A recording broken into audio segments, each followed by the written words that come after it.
Hi guys, nageenya araarri waaqayyo isiniif haa baay'atu. Hordoftoota burtee YouTube jalatti argamtan akkam nagaa fayyaa keessan jirtanii ani jira waaqayyoof haa galatu.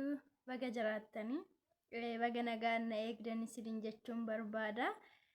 Innaa hordoftoota koo turte ji'oota muraasan booda walitti deebinee jirra. Innaa waroonni duraan maatii koo taatanii laayikii sheer gochuudhaan na waliin tura. Waroonni mana kanaaf haaraa taatan immoo maatii kootti dabalamaa isiniin jedha. YouTube kanarra ergan badee ji'oota indoo waggaatti kalaa'ee jira jechuudha. Erga irratti hojjechuu dhiisee yidduudhaan biyya galeen ture akkuma na beektanii. Naaf mijachuu didi jechuudha irratti hojjechuudhaafis biyya galee jenna. Ergan deebi'ees immoo YouTube seerri isaa yoo hin guutamis seera isaa lamissaalee YouTubein tokko banamee waggaa tokko keessatti wanta seera YouTubein barbaadu yoo hin guutamin hojii irra hin oolu kan jedhamu wayii dhaga'e. Kaza ani seera sana osoo hin guutin akkuma baneenidha kan hin kara biyyaatti galee. Kanaafiyyuu silaas hojii irra hin oolu jedheen dhiise jechuudha.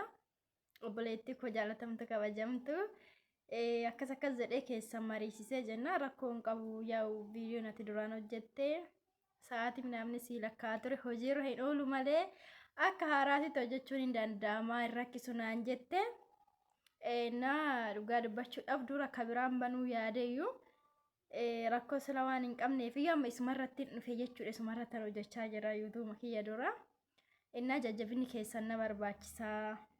Warroonni yeroo calqabaaf wajjin bannee wal jajjabeessaa turre isaan na bira kutanii jiran jechuudha. Naanas immoo na jajjabeessati iddoo isin geessan hin nagaa isin jechuun barbaada. Abdiin qaba dhugaa YouTube hojjechuu baay'ee hawwiidhuma guddaan qaba. Waaqayyo na gargaaru. Innaa karaa footitti immoo yoo waaqayyo na gargaare viidiyoo babbareeda qabadheen gara keessan dhufa. Ammaaf warri eessa baddee maa baddee biyya galtee jennaan baddee kanaan jettanilleen kinoo dhufeen jira. Waaqayyoof haa galatu waan hunda keessa darbee yeroo kana ga'een jira.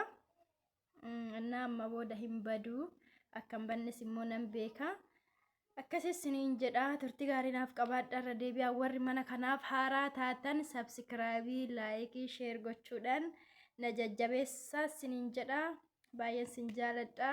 Hamma viidiyoo biraatti walitti deebinutti turtii gaarii qabaadha. Bye.